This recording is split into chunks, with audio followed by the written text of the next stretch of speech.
Hey there, it's Chris here with another episode of Coaching Conversations. In this episode, we're going to talk to you about how to control your mind and your emotions when operating within a turbulent environment.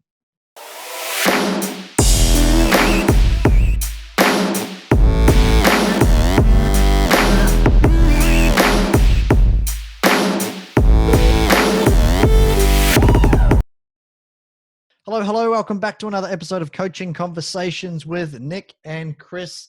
Today, we're wanting to dig into how to control your mind, your thoughts, and your emotions when you're placed or plunged into somewhat of an uncertain environment, a negative environment, an environment that's constantly changing and maybe constantly pushing against you, whether it's in your life or whether it's in your business. But before we jump into that today, Nick, how are you this morning? Well, I'm doing very well. As you can see, I'm in a global office. The global headquarters. The global headquarters, and my name's up in neon, as you can see.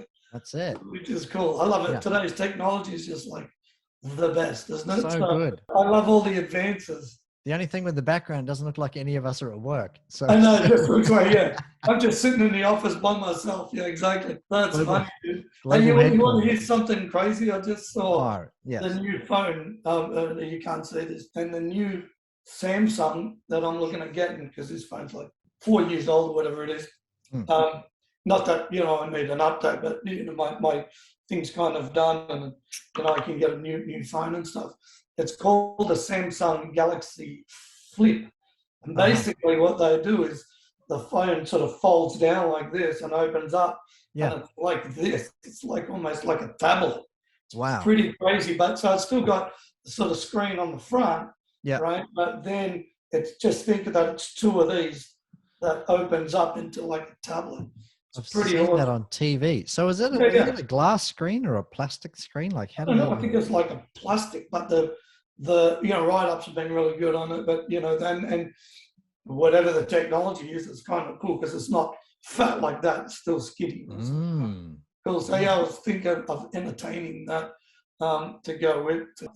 And I love technology, so it makes me happy. Where today we can be anywhere and run a business pretty much from anywhere using tech, which is cool. I was talking to one of my clients about, he was saying that some of the new bobcats and stuff like that, or excavators, are actually remote controlled. So you can, not even sit in this thing and it just like does whatever it does. And you could be operating sort of two levels of machine at the same time. One, like a drilling thing, to put in stuff like that. And the other one's that. So you can literally run machines on the site via remote control. It's pretty incredible, right? Like I'm like, that is crazy. So you don't have to have one operator, you can have multiple machines all running and using remote controls. Pretty crazy, right? So I go straight, the technology and stuff. Yeah, they're looking into that. I mean, they've already tested that same technology with driverless cars in the States. I think they're actually getting into long range transport, so big trucks. Driverless trucks, essentially. That crazy, right? Yeah, like Musk is doing it and stuff. Yeah, that's right. Yeah, it's pretty awesome. Yeah, I know I'm digressing, but today I've been talking tech stuff, which is kind of... That'll be Technology Tuesday. Tech Tuesday, exactly. Tuesday. Yeah. So today, let's shift into understanding how to control and maybe shift your mindset and your emotions when you're, working in your business, or operating in daily life, and you're constantly, caught up in what's happening in the environment around you. In some cases, we can't control what's happening in the business environment or our home environment. We might be placed into a lockdown. We might be hearing a lot of different messages on different media sources, and sometimes it's easy to pick up on that and jump on board the bandwagon with how everyone else might be feeling, or chipping in with their level of attitude. So I guess today, Nick, what's some strategies or some techniques we can use to combat that and control our own emotions and control our own thoughts? What's the advice that you have for us there? Yeah, look, good point. I think, and I know you've got some stuff as well, which is kind of cool. But I first of all, I just think about it like this. We're an organism in an environment. At the moment, we're an organism in an ecosystem called planet Earth, right? And we're bound by certain kind of rules and regulations. Like, we've got the 5 senses, we need to breathe air, and, carbon monoxide is not good for us. And, gravity pounds down on us. There's all of these things that we've learned to adjust. And do you not go for a walk because gravity is on you? And the answer is no. Do you not jump up in the air if you feel like it and, shoot a basketball hoop? And the answer is no. You still do it even though you can push boundaries. And we see this all the time with Olympians. So when you think about it, there's boundaries that you can push as well within the ecosystem. At the moment, the world is in a bit of a negative ecosystem. It's the whole COVID stuff, it's economies, it's business, it's, shutdowns and masks and disease and all of this stuff. And funny enough, this environment's not new to us. It just looks like it's new because today in social media, it feels a bit more real or it feels a bit more surreal, right? We've had world wars that have lasted for 7 years, 8 years, world wars, millions and millions of people deaths. And, we've had famines, we've had floods, we've had tsunamis, we've had, Lebanon 300 blowing, half the city up. We've had all of these things, really, when you think about it. But, it feels like it's a bit closer to home. So the first thing I kind of want to explain is, like how the brain thinks. And you've got, our primitive brain thinks, let's call it the red brain. Now, primitive brain thinks reactionary, and red is kind of our reptilian ancestry. And if you think from a reptile's point of view, before it goes into the water or whatever, it needs to make sure that whatever's in that water isn't going to eat it. Because when you really think about it, all the ecosystems, even humans, we eat other things, right? Other things or, plant-based and or living-based. That's what we do. And if there's other things that could eat us, we'd go, don't go and, you don't go into a jungle with lions and stuff like that can eat us, or into the water with hippos because it's going to be a bad day for you, or sharks or any of that stuff. So that's right. Pretty cautious, right? And that's reactionary. In other words, it goes fear alert on, dump a lot of cortisol into the body, eyes open, blood pumping, and we're ready. And that's kind of the fight or flight syndrome. We've heard that. Right. So let's call that red brain, right?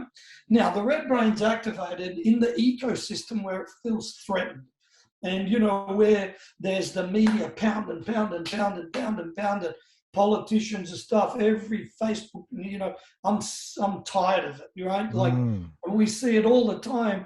The brain keeps on going. There's fear, there's alert, and you get into this zone. You walk past somebody if they got COVID and all of this crazy shit, right? Which is crazy. Anyway, so just think of that as red brain. Fear, it's built on purpose to protect you, but it can't sustain a long time. Like training Krav Maga as an example, what you want to do is be really explosive, really fast. So, if there's multiple opponents, if a fight lasts longer than like a minute, it's a marathon, no shit. Like we train for, 5 minutes at a time, 10 minutes at a time. And I'm telling you, 10 minutes, it feels like I'm going to throw up because it's a lot of fighting and a lot of energy expelled at that level. So we train 3, 4, 5, 6 times as long as we need to. So in a minute, I can still be active enough to be cool, and that's the fight or flight syndrome. Right. The blue side to our brain is the frontal cortex or the frontal lobe. This is reason. This is understanding. This is open to knowledge, open to logic, open to the possibility, open to emotion, open to growth, open. It's not fear, it's acceptance. It feels good. So just remember, if we always thought fear, everyone's always a threat all the time. The military's trained to think threats. That's how they train, right? Because when you're in a war zone, you don't go, hey, let's read a book together and enjoy our life and, ponder on stuff and have a coffee, have a discussion. It's like either you're killing me or I'm killing you. That's one of the two kind of areas, you know what I mean, right? So you've got to think that the frontal cortex or our frontal lobe is built once again for a reason. Now, coming back into the environment, you can either feed it with the fear, right? And I want you to think of us like a Google search engine or a YouTube search engine, right? That whatever you search is what you're going to get back. So if you think the environment's trying to kill you, you could walk outside and get run over by a car, or I don't know, a piece off a plane falls out of the sky and just whacks you on the head, or crazy stuff. But if you did that, you'd never walk out of home. And then if you really thought crazy, you go, oh, something could happen, and the roof could cave in, and then you need to take medication for this stuff, because then you'd be a hypochondriac, right? And you say Sure. like you're constantly in a state of fear. So the goal here I'm trying to say with you is there's good and bad in each environmental ecosystem. Mm. You could go for a swim, but you're not hoping that the shark is going to kill you. But in Australia, there's 100 things that could kill you in the water, right? But you don't sort of think that. I'm looking for the best, and if I need to react, I'll react. So the first part of it is understanding the two sides of the brain, and to give you a feel for what's happening to you and why is it happening to you. Mm-hmm. Okay, good. So are you saying it's just more about acknowledgement at this stage to go, okay, cool, I can look at things both ways. I can react in different ways. It's not all one way all the time. I actually can kind of not control it, but I can, well, yeah, I guess it would be control it. I can actually, I've got a choice as to which way I look at things. Yeah, like here's a perfect example. In a lot of martial arts, like the ones that I was doing before, Kung Fu and stuff like that, our instructor used to go, when you walk into a place, make sure your back's against the wall, make sure you scan if there's any threats. And, you get if you go to the bathroom, make sure, you're seeing somebody's not coming out of the cubicle. If you're at the urinal, always keep alert. And that stuff is really draining, to be brutally honest. Sure. And instinctively, I kind of do it because of my training. Yep. With Krav Maga, they're like, if you're going to react, react. And I get it. You've got to keep your mind alert, but we've got different stages of alertness, right? Mm. White means I'm completely oblivious. I'm on my phone walking through Westfield. I'm not even caring. I'm looking around. Oh, there's a sale happening at David Jones or whatever. It's cool. Yellow means I'm one step up. I know my environment. I'm scanning to make sure they're, not somebody with a knife. It's cool. Red means, hey man, there's a threat. That's, here's somebody shouting. Somebody screaming, there's a gunshot that went off, or, whatever, I'm cool. And then, kind of past red means I'm in black, I'm engaged. Somebody's threatening me, bang, we're in, So, and we kind of say, just keep a yellow level of threat. So you're aware, but you're not hyper, hey, what do you want? You're like, and this is what's crazy today. If you look at the environment, people go, if you don't wear a mask and someone's next to you, you've got to be, everybody's got COVID, like they're making it such a threat, but 99.98% of people test negative. So it's not really a red alert threat. It's actually a white or a yellow alert. So to come back to what we're saying, yes, you can go, I'm aware of what's going on in the ecosystem or the environment, but I don't need to take it all on because I've got logic that can come through it. That should be your first thing. How much of this am I going to let soak in? Right. We decipher about 10,000 bits of information a second as humans, right? How much of that information do I want it to be threat-based, or negative-based, or, red brain kind of alert-based? That's kind of the first thing that I would say. That's good. And I like, we spoke about it just before the podcast. I like your Google analogy. You can Google like how to remove yourself from the planet. I'll put that in a nice way, but you can also Google how to live your best life. Like there's different things that you can actually find and pull and use to do that. And our brain kind of operates the same way. Like you've just said, what sort of environmental factors are we allowing to ourselves to absorb? What are we taking on board? It's interesting. Just to add to that, I often look at my browsers and, like YouTube or whatever, and how you can kind of train it to whatever you've looked at, you get more of. Yeah. Yes. And for me, it's a lot of cooking stuff and all of that, stuff that I like, handyman stuff, boats and cars, and Facebook does the same. I've been looking at caravans, so it just hammers me more with, the marketplace of all caravans. So it comes up first, right? Or stuff like that, stuff that I like, into it. And it's the same with the brain, like every time I look at the news, it's so directed and so much on their agenda of it. And I'm not, doomsday prep or any of that stuff, but they just, out of 8 million people, did you have to tell me that somebody, died in a car accident, in Newcastle on the freeway or whatever? I'm like, there's 1,000 other people that are dying a minute a minute, you know. So why do they always have to direct it that way? They direct it that way because that environment or ecosystem that they're in, that's how they make money. And number two, that's what sells. That's what people get addicted to. If you look at what's going on now, let's say within the COVID environment, every conversation that you have with anybody, no shit, with anybody starts off with COVID. It really does. It's crazy. Look at the numbers, the mask, the thing, the mandate, the anti-vaxxers, the vaxxers, you know, all of this stuff. So all you're doing is you're pulling in more of that.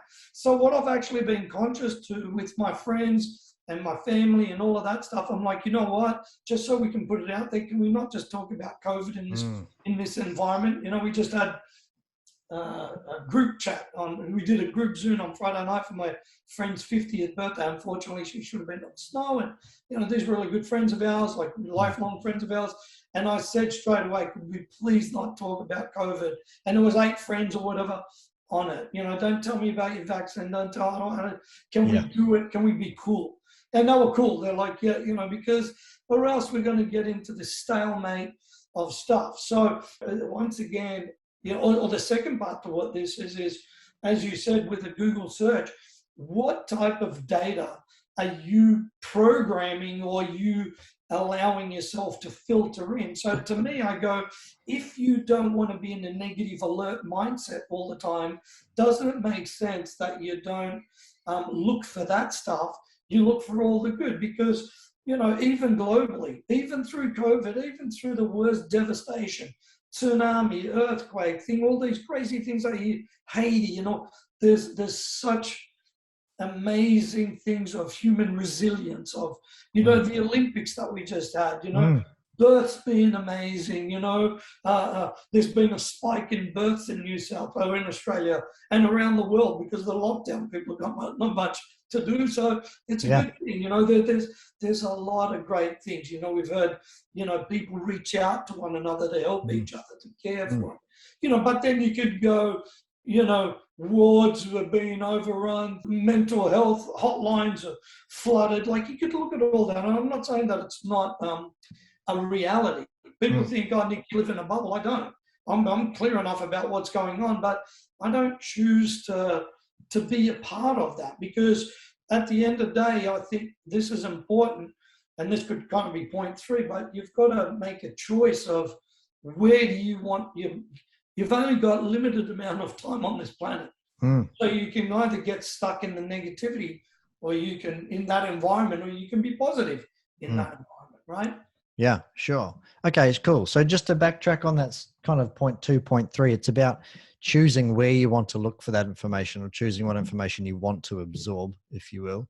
And then that third step really is what, you know, making a decision where you want to play, I guess all the time. I guess that comes in line with our kind of up coach mindset. It's like, I'll call it standard mindset or winning mindset. It's kind of which side do you want to play the game on, because you can operate on either side. So you consciously make the decision where you want to play out. Well, yeah, you know, and I'd like to maybe expand on ritual or routine. You know, you were really full on with your calendar, and I know you just posted, you know, during the week about just finished walking and stuff, because I think this is really important. If you turn on any level of media, you know what that's going to be, pretty much so. They've interviewed people that have been Holocaust survivors, or been, you know, conditioned under war environments, of prisoners of war, being treated like, you know, the worst, being in cages for a year, crazy stuff like this, right? Stuff that I couldn't even possibly fathom, you know. And they still saw the best out of it. They still felt sorry for their captors. So once again, the environment's up to you on how you look at it. But I think the work that you've done, Chris, and maybe you can elaborate on that, is what you can do every day to start to condition your way out of the negative environment. Yeah, absolutely. I guess, the conversation up to now that we've been having is, you know, be aware, you can choose what you want to take on board. The next phase is, like you said, training yourself out of that. I think there's an element of routine, which is critical. And routine is, I think routine should be held by everyone. And even people that don't have routine have some sort of routine. They probably still go to work at the same time every day. They probably travel the same way to work. They probably get up and shower and do their teeth and eat breakfast at roughly the same sort of time. So that's still a routine. What I've found is small incremental changes to improve the way that you feel. And I guess in a larger sense, Tony Robbins talks about the role of priming and getting yourself into a prime state for the day. And this is kind of along those lines, but it's more around the idea that if we make small changes in the positive way or in the right way, the way that makes us feel good about ourselves and how we view the world, then those small changes over time lead our, I guess, result in bigger things. And I'll give you an example. So I did post a video on our Facebook group on Friday last week about how I go for a walk every morning. And it's only a 20-minute walk. It's not to lose weight or anything. It's just to clear the noise that's going on in my head. And most business owners wake up and there's noise. I'm thinking about work, I'm thinking about kids, I'm thinking about COVID or whatever's happening.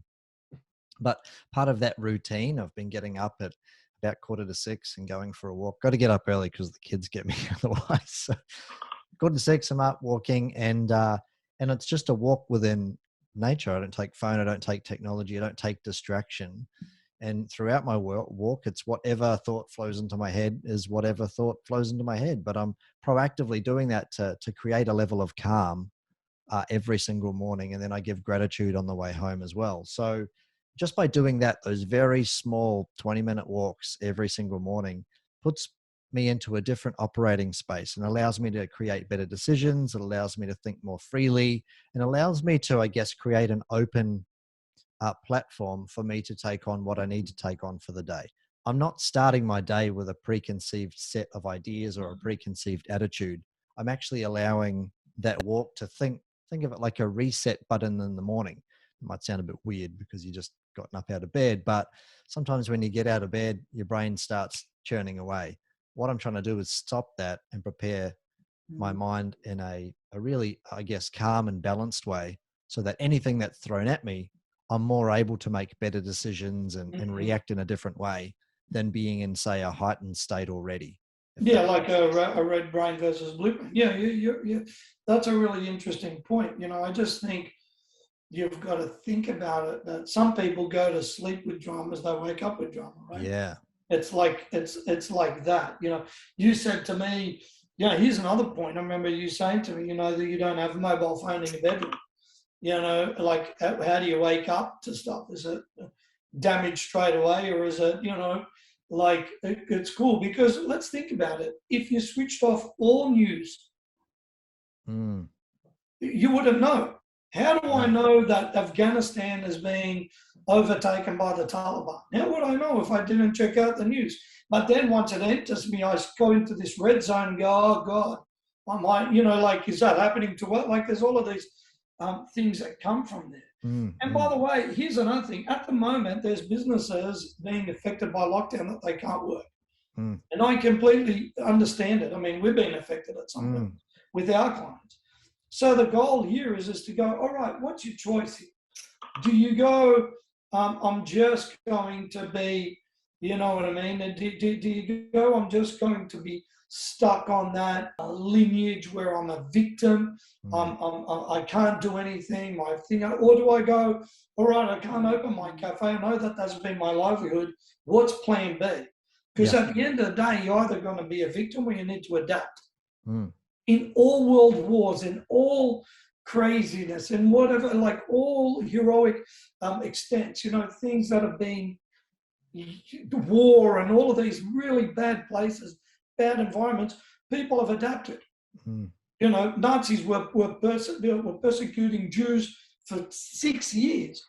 But guess what? We've heard heroic people that have adapted, lived underground for whatever. I know I'm Maltese. They lived in catacombs for 6 years. Wars, bombs again. They dropped more bombs on Malta than they did anywhere else in all of Europe, in all of the world wars put together on one little island called Malta. And guess what? They, when the war was over, they were victorious. There wasn't much left bloody up top, but they still did it. So here's the goal. I'm not saying that you bury your head in the sand. What I am saying is You know, if you really think about it, less than 100 years ago, everything was stuck to agriculture. Every Mm, job role that we had was agriculture. But yeah. guess what? We adapted. So I think, you know, as you're saying, from a mindset perspective, you can start to adapt your mind by starting Mm, to train it in a different way. And sooner or later, you kind of got to roll up your sleeves and get over it to go, all right, I'm being devastated with this. How long do I stay in this frame of mind? And I get yeah. it, it's financial, it's emotional, it's all of these things. But what's the choice? Is the Mm, choice that you've got choice. You know what I mean? So that's how it is, right? yeah. And I think it boils back to, and I was speaking to a client about this last week, whereas either I can do nothing or I can do something. So it's really just choose one, one or either path. Do nothing is putting your head in the sand, accepting what's happening in the environment as your own, using that red brain kind of ongoing, or doing something is kind of flipping that around, using, you know, the other side of the brain to go, right, well, let's make something of this. I know that the facts are the facts right now. This is what I'm presented with. What can I do to change it, make it incrementally better, slightly shift the way that I'm feeling or thinking about this? Just like I'm doing with the morning walks. You know, what wasn't always walking. It was just something that I've gotten into in order to reframe the way that I'm starting to look at things and you know, I guess start my day in a better way. You can do that across anything. It's either do nothing or do something. And I guess that choice is up to you at the end of the day. Pretty So much, all right. was there any kind of final words on this today, Nick? You know, really wanting to, I guess what's the largest takeaway, or what's the one thing that if people are feeling not great about what's happening right now, and hopefully this has provided some context for them to start thinking about how their emotions or how their thoughts have been shaped to date and what they can do to get themselves Yeah, out of yeah. their I mean, current look, rut. that's a great point. I think we'd probably look at it like this. I think if you're a person that has traditionally been a little bit, you know, stuck to kind of the red zone kind of narrative, Mm, and you know, you're kind of a bit like that, you know, blah blah blah. You know, I think it's about changing your status quo. And what I mean by changing your status quo is to really look at it and say, well, if that's been my status quo for a long time, and every time I'm in this environment, I feel negative, I feel bad, I feel threatened, I feel, you know, all of these kind of side effects that you're mm, getting, because these are side effects, right? mm, How you interpret the data is how you respond, right? I think if you change your status quo to go, hey, you know what? That served me enough, but it doesn't serve me today. And I can go for a walk. I can clear my stuff. I can not have my phone in there. I can meditate a little bit. I can ask the question, hey, what can I do in shitty situation? I mm. can I'm in control to not see more of that type of red brain stuff. You know, Mm. all of these things. Do you see you've changed your status quo? You know, to me, when I've had illnesses or, you know, recently with my palsy and all of that stuff, I changed the status quo. I could have just been a victim to it. I know Mm. there's thousands of people that it doesn't recover. And so I'm like, whatever it takes to get the job done, I changed my status quo. And at some levels, and it sounds crazy, I've influenced my own body into healing itself because I looked at the power of positivity, not in a weird high-fiving Tony Robbins way, but more in a, hey, you know what? I've got no other option other than to get better. That's right. You chose And I to was do already something. at some levels kind of reserved to the fact that if this is going to be my future, okay, I've got to figure out a different way. Like you can't. Mm. What do you do? Just stand still? Like Yep. to me, I'm not that guy. So, Yeah. and that's kind of where it's at. You know, Yeah. so change the status quo. That's it. I like change the status quo. Like I said before, it's do nothing or do something. And in your scenario, Nick, you chose to do something, and things Do have something. worked out well. Guys, I hope you got a lot of context and got a lot of takeaways out of today's episode. If you're not feeling in a great space right now, it's a really good. I guess it's a good opportunity for you to start thinking about what's causing those thoughts and those emotions and those attitudes, and what you can be doing proactively to shift out of that zone and start thinking in a different way. If you need help with any of this, reach out to us at askitupcoach.com.au. Happy to help. If you see this podcast episode in a Facebook group, throw a comment in the comment section below and tag us in, and we'll be able to help you out. Otherwise, we'll see you all again next week. Any final words, Nick? Live life to the fullest. Live life to the fullest. Those are good words. All right. Thanks so much, guys. And we'll speak to you all again next week. Bye now.